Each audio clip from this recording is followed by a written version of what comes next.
Baik, selamat siang dan salam sejahtera untuk kita semua.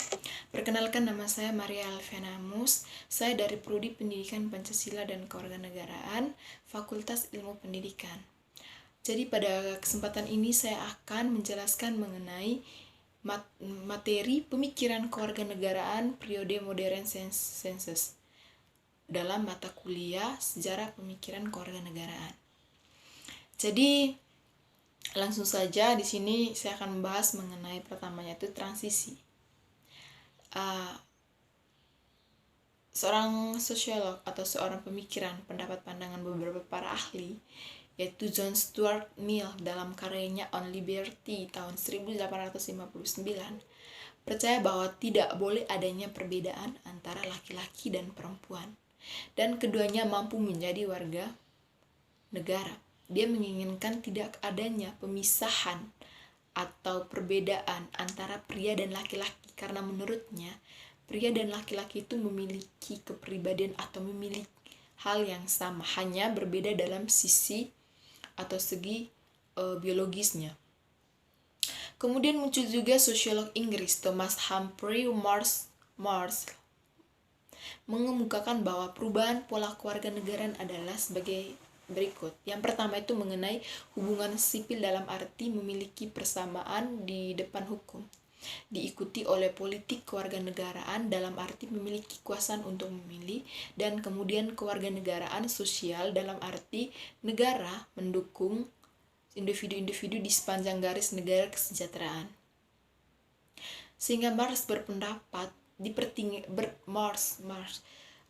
pertengahan abad ke-20 bahwa kewarganegaraan modern mencakupi ketiga dimensi seperti sipil, politik, dan juga sosial.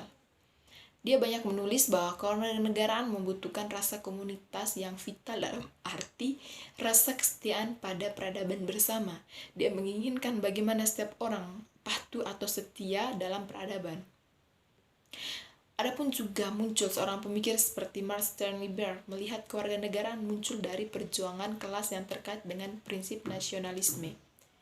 Orang-orang yang lahir asli atau anggota negara yang dinaturalisasi memenangkan bagian yang lebih besar dari hak-hak dari serangkaian transisi berkelanjutan. Nah, muncul juga seperti nasionalisme. Banyak pemikir berpendapat bahwa gagasan hak warga negara itu muncul dari semangat setiap orang yang mengidentifikasikan diri secara kuat dengan bangsa kelahiran sendiri.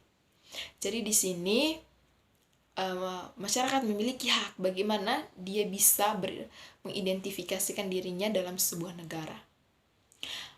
Adapun juga beberapa jenis negara kewarganegaraan modern adalah maksudnya yang memungkinkan orang berpartisipasi dalam berbagai cara. Jadi Marston menulis pada tahun 1996 bahwasannya kewarganegaraan bukan hubungan menjadi segalanya, tetapi hanya satu dari banyak jenis hubungan yang mungkin dimiliki setiap orang. Artinya masyarakat dia memiliki hubungan dengan negaranya, dalam arti bahwa kebanyakan orang memiliki status yang sama, tapi dilihat dari prinsip penyetaraannya. Jadi bahwasannya juga ide kewarganegaraan dan pengertian barat tentang pemerintah itu mulai muncul di Asia sekitar abad ke-19 dan ke-20. Di Meiji Jepang, kekuatan sosial kerakyatan memberikan pengaruh terhadap jenis-jenis otoritas tradisional, dan dari periode negosiasi dan konstitusi oleh negara datanglah waktu perluasan demokrasi. Dan juga banyak hubungan sebab akibat bekerja untuk mewujudkan kewarganegaraan versi Jepang, perluasan aktivis militer, penyebab perluasan negara bagian dan teritori yang memajukan pemerintah langsung, termasuk kekuasaan militer dan kaisar Jepang. Tetapi hal secara tidak langsung menyebabkan terhadap perlawanan rakyat, perjuangan tawar-menawar, dan akibatnya peran yang diperluas bagi warga di abad ke-20 Jepang. Sehingga misalnya di Jepang tentunya setiap negara juga memiliki banyak sekali peradaban ataupun juga saling tidak seimbang lah, misalnya untuk kesejahteraan atau apapun, selalu pasti memiliki beberapa kendala-kendala yang mungkin lah bisa diatasi juga. Baik, mungkin itu saja mengenai penjelasan materi pemikiran kewarganegaraan periode modern sensus.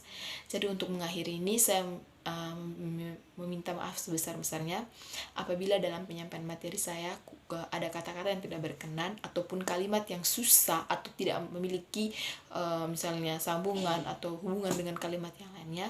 Saya mengucapkan banyak-banyak permintaan maaf. Thank you.